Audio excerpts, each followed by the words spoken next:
Hi, this is Jamie Shook. I'm host of Webcomic Reviews and Interviews. Tonight we're looking at description and ratings. So sit back, relax, and let the Geek Fest begin. Alright, when it comes to marketing your webcomic, there's some interesting details you need to keep in mind before you get really going hardcore on the writing. The biggest is, well, we're going to call it this 30-second elevator pitch. Yeah, if you're into movies, this term's going to be really familiar to you. In essence, the entire concept is, how do you describe what you're doing in 30 seconds or less? Literally, if you're in the elevator with someone, and you had until they basically left the elevator to describe what your webcomic was, can you do it? And here's the reality, it's not that hard, it's just you've got to follow a few basic tips. Tonight, we're going to worry about how to make that description as succinct and as take up as little space as absolutely possible. That way, when you're talking about your comic to friends and all that, you have something really simple that you can discuss and you can get some feedback on without giving too much of the plot away. We're also going to be discussing ratings. In essence, what's the difference between all ages versus mature themes. We're also going to be looking at the Hollywood rating system. I mean, every website has its own way they do their own ratings. So, by looking at the Hollywood system, we're going to be able to get a good grip of what they're looking for in their ratings as well. So, keep that in mind as we go along. Those topics will be discussed as well. But let's work on the description. You're going to hear a lot of no's and don'ts. That's because when it comes down to writing a description, everybody goes way too much detail for something that needs to be, well, detailless. Which I know is probably not a word, but we'll go with it for tonight. In essence, the issue here is you have to understand that webcomic sites work a little bit different than search engines. See, when you're doing search engine optimization, you want to repeat a lot of the same words in different combinations so it gets picked up really easily by the search engines. When a site such as, say, Google or Bing starts looking at your webcomic and goes through all the various descriptions and all that, and trust me, if you're doing this right, you're going to have at least 3 or 4 descriptions listed, at least in the coding at least. It's going to go through them and look at the words, judge the words, and then factor those into where it's going to put you in terms of its own rankings. Because of this, the more generic it is, obviously the worse it's going to do in the rankings, but at the same time, you don't want to repeat it too much because it starts sounding a little bit unnatural. So, in essence, what you're going to need to do is figure out where that compromise is between putting too much detail and not putting enough. And for everybody, that's a little bit different. Yeah, you've been told art marketing is an art.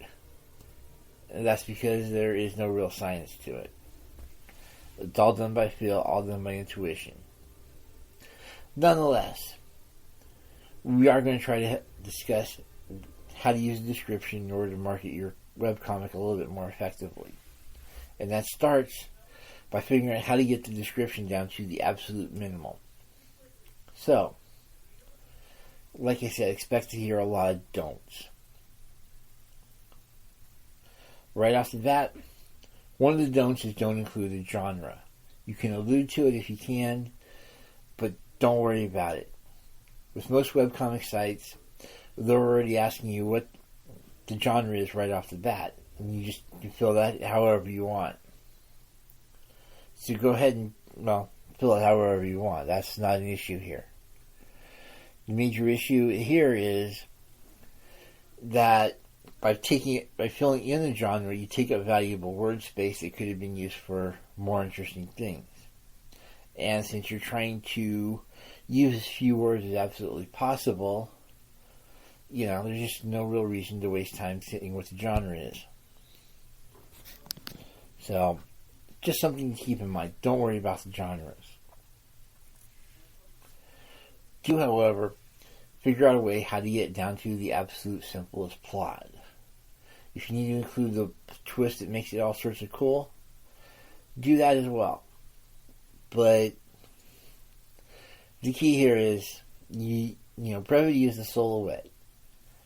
I know it's overused, it's over cliche, but that needs to be your byline here. You want to keep it down to as absolutely small as possible, and sometimes the easiest way to do that is just by doing a straightforward, this is what's going on, Oliver and his friend Dragon go on body adventures. We've pretty much summed up that is comedy through body. We've also set up that it's also going to be covering some mature themes. Because we're using the name Oliver, we've got a schmuck versus a heroic name. And friend Dragon, depending on how the capitalization on that works, will either suggest a big warrior type or, an actual dragon. And obviously we're alluding to that there's going to be fantasy in there as well. A lot of work for less than 10 words. So, but at the same time, Oliver and his friend Dragon get into body adventures is pretty much setting up describing pretty well what the webcomic's all about. And that's exactly where we want it. For people who are doing more romantic type comics, yeah, you guys are pretty much screwed. There's just no ins or ifs or buts about it. Straight up. You're going to have to figure out, here's the problem.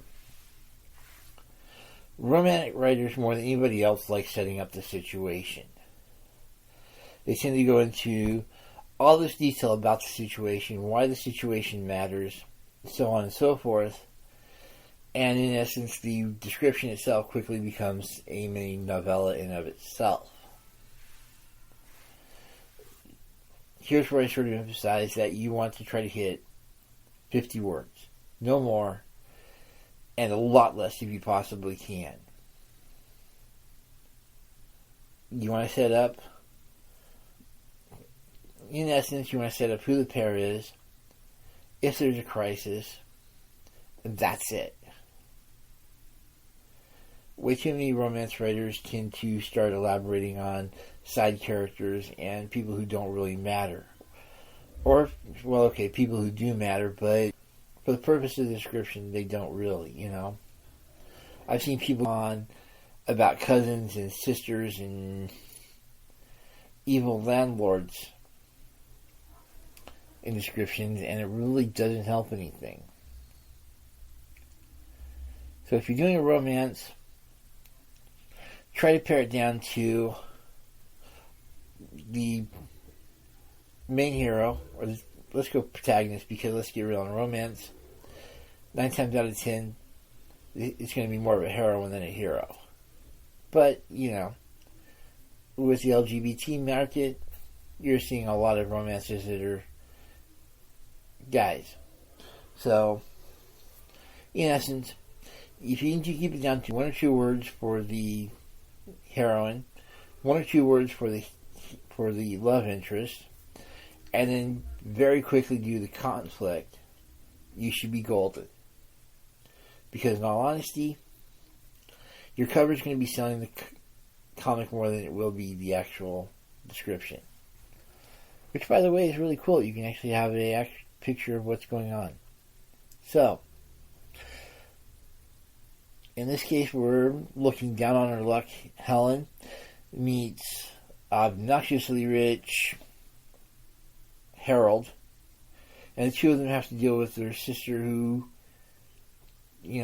doesn't want to have to deal with social class issues.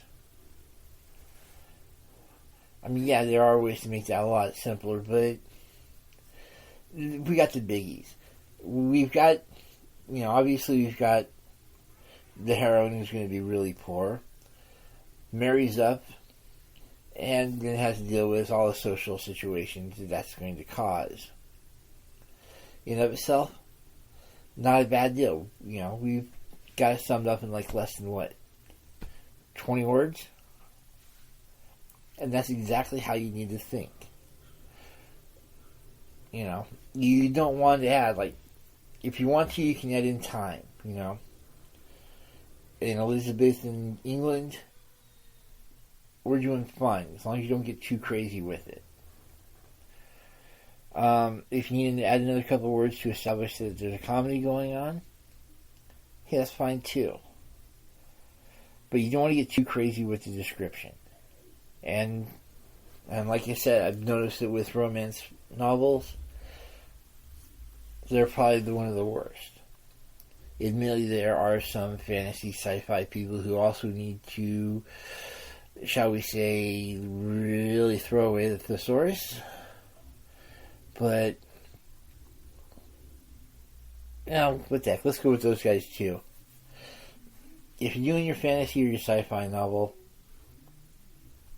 just introduce the hero, introduce the conflict, and then back off. Straight up, if I see one more description that reads something to the effect of, in the far-flung future, in Galaxy 29A, Christopher is down on his luck and gets shanghaied into the Galactic Empire's new psychic outfit. And now he has to not only figure out a way to escape from the psychic outfit, but he also needs to deal with the galactic invasion. Yeah, that's a bit much.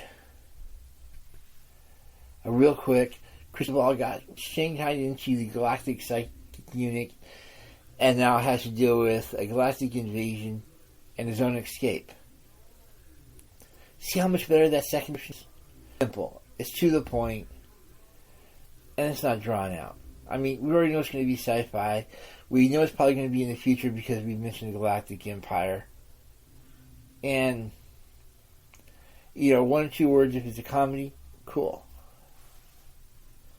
But overall, if you can do anything to make your description shorter, the better. And yeah, I know as an SEO person that every search engine optimization person out there is looking at me like I have 2 or 3 heads. And so they get picked up. You put that stuff in your descriptions that are actually the code rather than part of the actual description of the webcomic, go for it. Nothing, I will definitely not prevent you from there, and I actually encourage you to put as many words as you possibly can into the meta description of your website. But we're not dealing with meta descriptions here. We're dealing with a straightforward, if I sell this thing on Amazon, what's it going to look like? This isn't to say I can go through and say, hey, would you like to read a description? It does give you that option. And for that matter, any decent bookseller is going to do that for you. So, but you need to look at how it's going to be sold, and the simplest descriptions usually sell best. Just keep that in mind. Because of that, there's certain details to keep in mind. Obviously, go ahead and use cliches. Everybody knows what the tropes are. It's nice little, it's a nice little shortcut that everybody knows and uses. If I know what a Galactic Empire is, well, everybody knows what a Galactic Empire is. It sets up a certain mode. On the other hand, if I decide to get a little too crazy with it, like I actually name the Galactic Empire, at that point, I'm actually throwing in way too much information. It just isn't really all that good.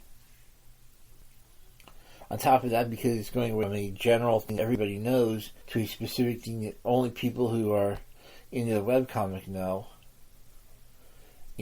obviously you're going to lose a few readers in there. And I don't care if you're selling specifically to the hardcore fan base of your web show is equal to it for a specific area.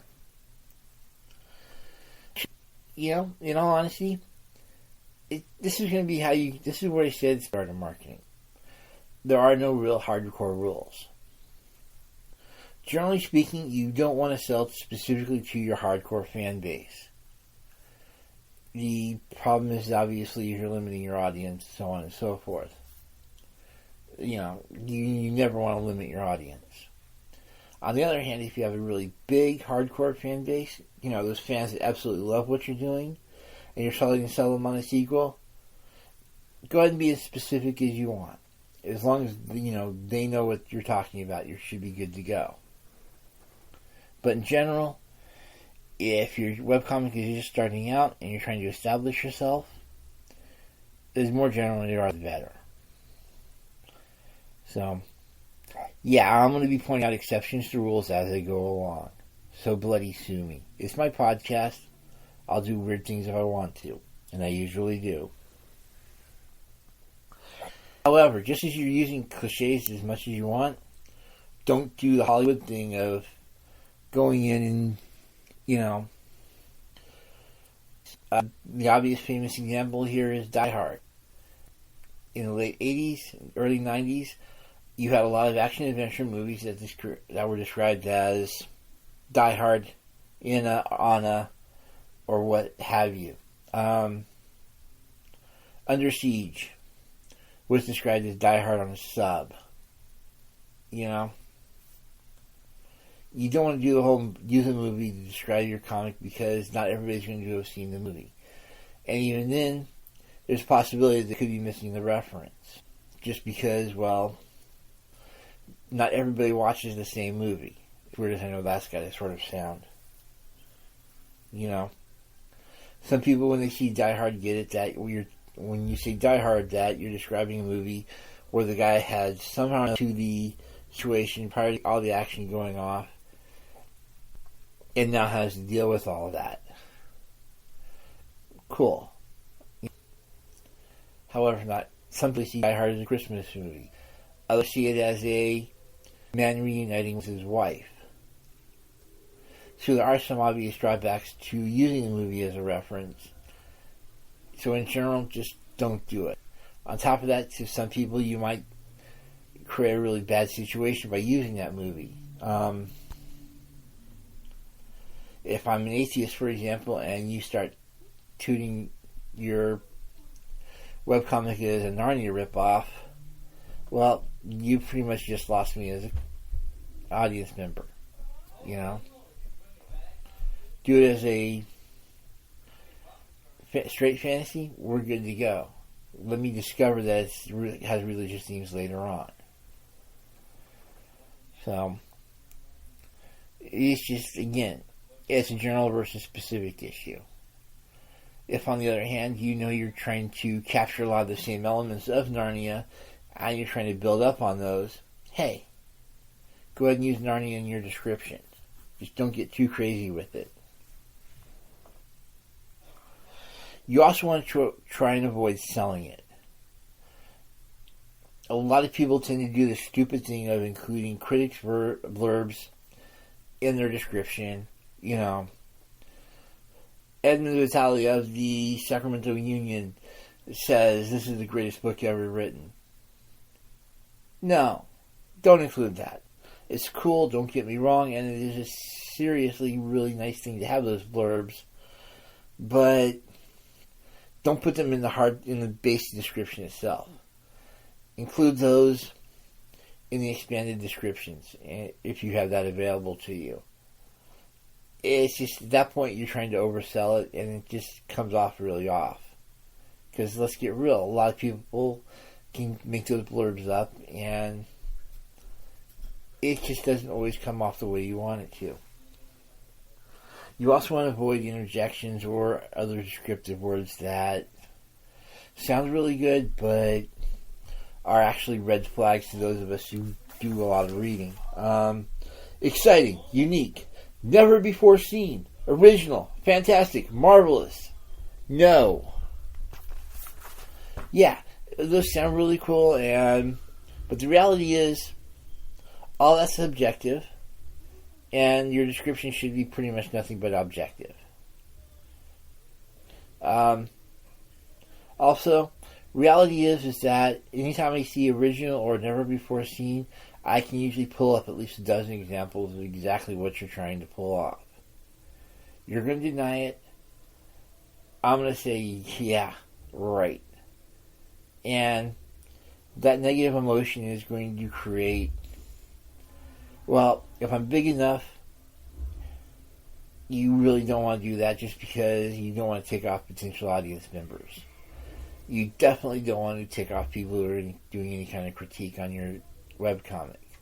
Because trust me, I see that kind of stuff, I'm automatically going into eye roll mode.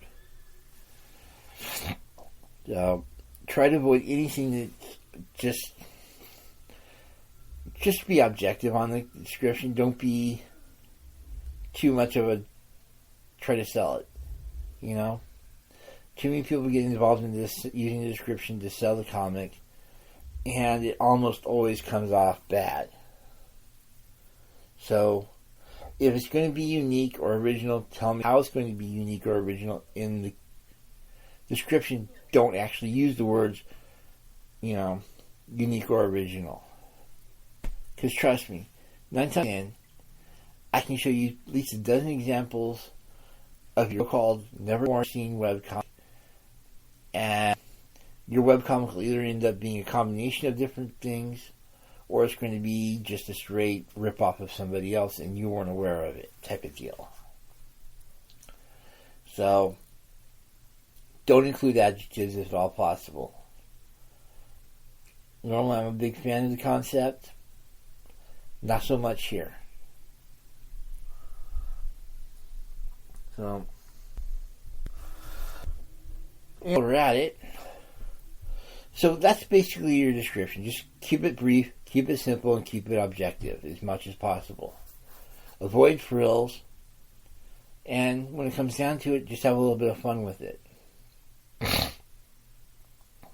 So, the other part of the description that really throws people for a loop are the ratings.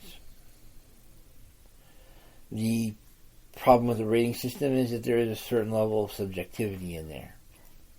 Anybody who's watched a lot of movies notices over time that sometimes a movie will be rated a little bit different or given a little bit more leniency.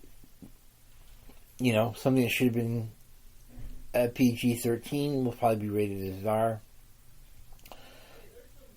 And sometimes the R movie will get away and might even be rated as low as a PG. So you do have a little bit of leeway in there. When you're personally assigning a rating to your comic, try to be as strict as absolutely possible. So with that said, there's usually going to be about 5 areas that everybody's going to be looking at when it comes down to your comic. Actually, let's backstep a little bit. 2 big that are coming out real neat. 2 biggies that will almost always come up, or will be some form of all ages and mature themes. Mature themes is code word for this has some sort of adult material, may not be suitable for youngsters. And this has to be by what everybody else, by the so-called everybody else standard rather than your personal standard. Some people have absolutely no problem with, say, incest and murder being talked about by everybody. It's on the news. Hey, obviously, I have no problem with it. That in of itself, you not having a problem with it, in of itself does not make it a general audience situation. That actually bumps it up to a mature themes. You sort of have to look at it from the perspective of a really strict parent. The entire point of the rating system is theoretically to protect children, which is pretty much a silly concept, but, it does nonetheless help with marketing to a certain degree. All ages means it's pretty much safe. This doesn't mean it has to be vanilla, it just means it's pretty much safe. So, You can get away with a lot as far as the all ages go, and a lot of people actually do, but you want to try to avoid that as much as possible. In essence, if you're doing all ages, you want to try to you're looking at something that a parent of a 10 or 12-year-old could look at and go, hey, there's no problem with this. This is sort of cool. You do not, I repeat, do not have to make it ultra vanilla because, see, when I'm saying ultra vanilla, I mean it's either ultra generic, there's just nothing really fun to it. It's really sweet with no actual flavor to it. You know what I mean? It's like vanilla ice cream. Don't get me wrong, I love vanilla ice cream, especially in the right situations. But generally speaking, if I'm presented with something that's ultra vanilla or something that has just a little bit of spice to it, I'm probably going to go with something that has a little bit of spice to it. I'm not saying you have to go all the way to Rocky Road, but sometimes a French vanilla is a lot better than just a regular plain vanilla. And if your comic is pretty much on the vanilla side, yeah, you're gonna you've got some serious problems right off the get-go. So, don't assume that all ages means vanilla. Trust me, you can get away with a lot of stuff under the all ages banner. You can have a little bit of risque parts in there. You can have a little bit of violence. Heck, you can even have guys and women in bathing suits if you want. That's not a major problem as long as you do it right. So, if you're going to do all ages, just realize that you can have some fun with it and have some fun with it. Please. That said, the rating system is pretty much broken down into, well, I'm going to go with the American system because a lot of the other systems are pretty much broken down by ages. And I'm not a real big fan of breaking things by an arbitrary age, which I know is sort of a little bit on the hypocrite side, but so be it. Keep in mind, the rating system is generally looked at from the perspective of a parent that's being just a little bit serious and doesn't want to have to describe or get into too many conversations with their kid about stuff that they've just watched, or in this case, have just read. So when I'm breaking down the rating system, keep in mind these are also just guidelines, and try to judge your comic appropriately. With that said, ratings are basically broken down into 5 areas: sex, swearing, nudity, violence, and the oh so great topics. Generally speaking, a G-rated comic isn't going to have anything in the area of nudity. You'll have people in bathing suits. You might have an occasional towel scene, but that's it. Even if you do a shower scene, you're doing it in such a way that breast and genitalia are pretty much obscured. Sex.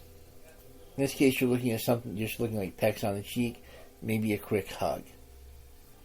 You're definitely not talking anything too involved. Swearing. Yeah, you can get away with a couple of goshes and darns, but don't really press it, okay? Violence. You want to keep this pretty much verboten. If you do, if you want to do a fight, for example, you're talking the big couple of fists, big cloud of dust. You definitely want to keep the violence at the minimum. PG. Okay, here's where you can start having a little bit of fun. You can have a couple under the covers, for example. You can suggest that sex is going on, but you can't actually show it, basically. No graphic depictions of the act. Go with that and you should be fine. Swearing. You can up the ante.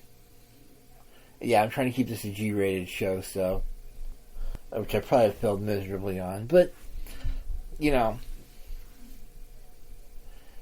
actually have a little bit of here. Just avoid the F word and avoid the N-bomb. Other than that, you should be fine. As for egos, you can bare butts. You can do some very bathing suits. That should be about it. Heck, you can probably even get away with some lingerie. But again, you're not going to be really pressing it. You're doing it just to have a little bit of different texture, so to speak. Violence. Okay, so now you can have a little bit of violence, but you want to keep it what they call cartoonish. That is, people get shot at, but you don't necessarily see the blood going everywhere. You know, as soon as you start seeing blood and gore, you basically head up to the next block. R rating. Now this is as far as we're going to go, but you can go X.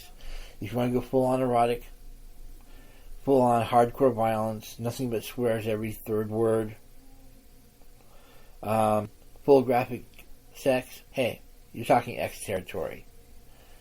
Anything that's between the PG and yes, that's our territory. You can't avoid that littleness. So, ours, you can have some serious fun as far as the nudity goes, because at this point you what they call art school. You know, you can actually go full frontal if you want. As long as you don't get too graphic with the sex, you should be fine.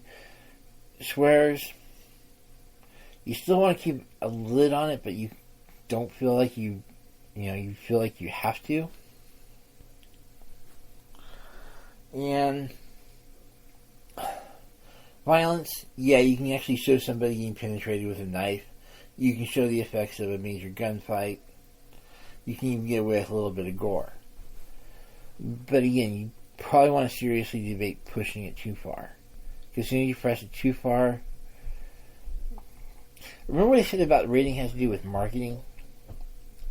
The general rule is this. If you want everybody to read your comic, at least the kids to read your comic and tap into that really cool market, you want to try to keep it at a G. You want to go more teenagers, you're probably looking more at the PG area, parental guidance. Adults, strangely enough, it's going to depend on how you pull everything off, because most adults actually prefer in the PG to soft R rate area. They don't mind seeing a little bit of violence every now and then, but general rule is once you get past a certain point, seeing a body explode in a hell of gunfire and entrails going everywhere with the brain going this direction actually hits a little bit on the boring side. So generally speaking, if you're going R, you're probably looking at late teens, early 20s. If that's the area you want to hit, go for the R. Otherwise, you're going to try to want to hit the PG area. And I just realized I better be all-inclusive in this, and topics. General rule is this is going to be a real nebulous one, because everybody has their own cultural hang-ups as far as which topics are acceptable to see and which ones aren't. G rating, obviously you're going to need some sort of conflict. Bullies are fine, grades are fine. Stuff that the person has to overcome themselves is generally a G-rated topic. If you can handle it through talking, you're good to go. Or through the intervention of an authority figure. Bullies are fine, grades are fine. Complaining about life in general, we're good to go, depending on what kind of language you use to complain about it. PG topics. Here we start veering into the basics of religion and politics. And I mean extreme basics. If you want to discuss things about hypocrisy of religion, you can start coming here, that's fine. Describe going to the current events. Also, you should also be pretty fine.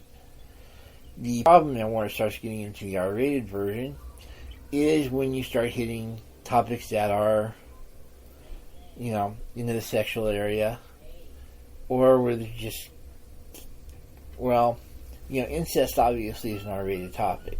depending on how you do it, because I think even Shakespeare could pull that off with a PG rating.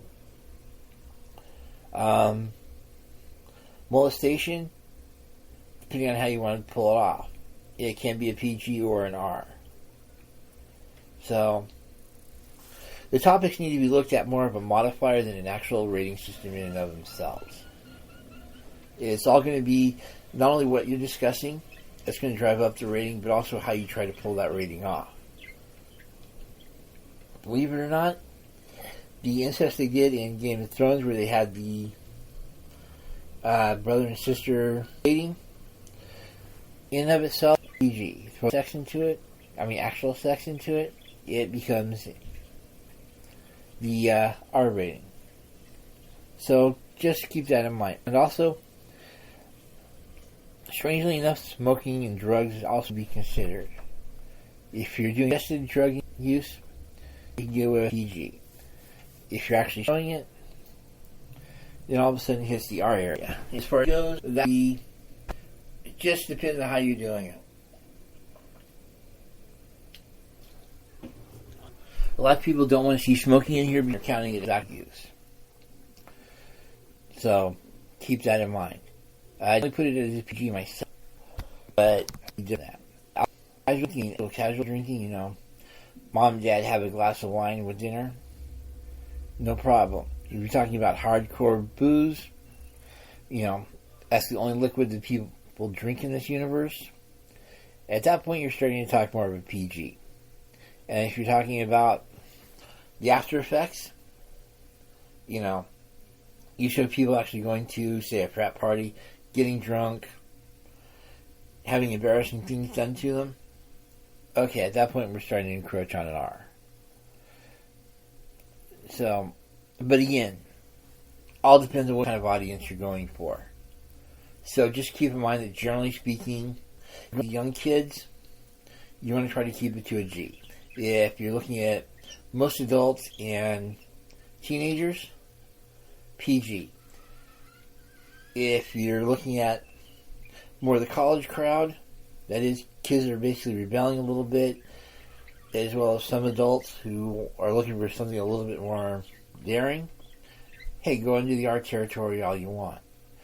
And if you're going to the X, at that point, keep in mind you're looking at more specialized interests. And I'm going to leave that alone. So, keep in mind that marketing thing. So, where does this leave us? Alright, so here's the deal. Obviously, the genre we pretty much have already covered. You keep in mind the more specific you are with the genre, the better. When it comes to doing your description, when you're doing your description, most webcomic sites will ask for 3 bits of information. That's going to be your genre. It's going to be your description. It's going to be the rating. And in some cases, they may ask for a more extended description. So, here's how you want to play it. Genre. Go as tight as you possibly can. If you're doing comedy, parody, whatever, make sure it's noted here. And just have fun with the genre. There's no real limit. But if I see like 27 different genres attached to a simple webcomic, I'm running right off the bat. Even Riffs, the game that basically throws every genre into our role-playing game like a genre, like a blender on steroids, has very definite limits on what kind of, would still fall under science fiction horror. Sure, they might have supernatural and fantasy, but the bottom line is you can describe Riffs, which will have things like cybernetic spellcasters in an Old West setting dealing with aliens and Cthulhu-type intelligences. Comes down to science fiction horror. So, don't get too carried away with the genre. Be as specific as you possibly can, but don't get too carried away. Rating. Look at the stuff I've given you and try to keep it within a real simple system. You know, if you can, go with a GPG RX. Some people throw a PG-13 because it's not quite an R, but it's definitely not a PG. And of course, some places will deal with more of an age-based system. Figure out what the system is, and figure out how your comic fits into that given the criteria I've given.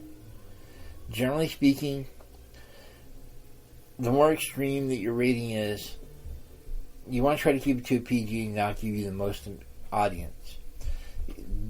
Going to a G or an R will shrink your audience, respectively. Going to a straight X, well, like I said, at that point we're talking specific interests. So, the long description you can pretty much have fun with, if you want, but keep it under 200 words. Obviously, at this point, you can actually describe a little bit about the hero, the villain, so on and so forth. Whatever is going to sell. If you want to include a blurb, hey, go for it.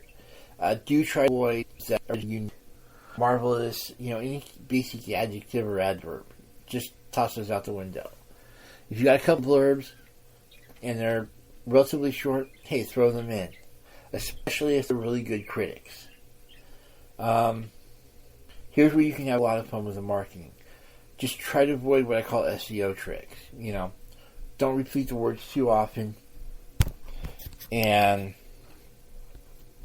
don't weird combinations, so on and so forth. You just want a straightforward description. You also keep in mind when you do description, you also don't have to worry about the genre. You've already saved there. You saved out the rating. If you are going to have mature themes, expand a little bit on them. Obviously some genres will have some inherent issues as far as mature themes goes. If I'm doing, say, a 1930s detective noir, probably don't have to point out that I'm going to have alcohol and smoking. You know what I mean? But if you are going to have something that is going to be religious or political based, you definitely want to include it here. It's just fairness, and in all honesty, it'll save you a lot of negative reviews later on. As far as the short description itself, just simply try to go for it if you possibly can, under 30 words. Like I said, hero, conflict, what's going on. You don't need anything more than that. So, for example, with one of my comics, I've got sex percussions.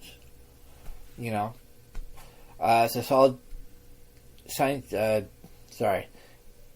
longer version is that it's a webcomic that's set into the 1930s, Canada, a little bit of depression going on, and the entire concept is that you've got these three mages that are working together as different elements go, and they're trying to work with the local police to solve a murder. Actually, I guess I'd promise you the short description. But, there's a definite homosexual thing going through it because, well, it thought it would be cool to have something gay in there, as well as a more standard romance. So, if I was doing a long description, it would be a detective and his magician allies are working to solve a murder, and along the way, they have to solve several different crises. So, two of them are starting up a romance, and another one is looking for a romance with a surprise ending. And it's only one issue, so I get away with something that small. Obviously, if I'm looking at the short ending, however,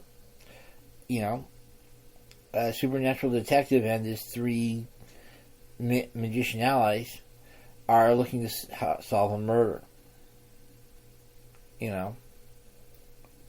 And that's all I really need to worry about. So, just keep your description short, you should be fine. Keep in mind what the community standards are, and when you're setting up a rating, and basically just have fun with it. There is a certain art form to it, but like I said, keep it short.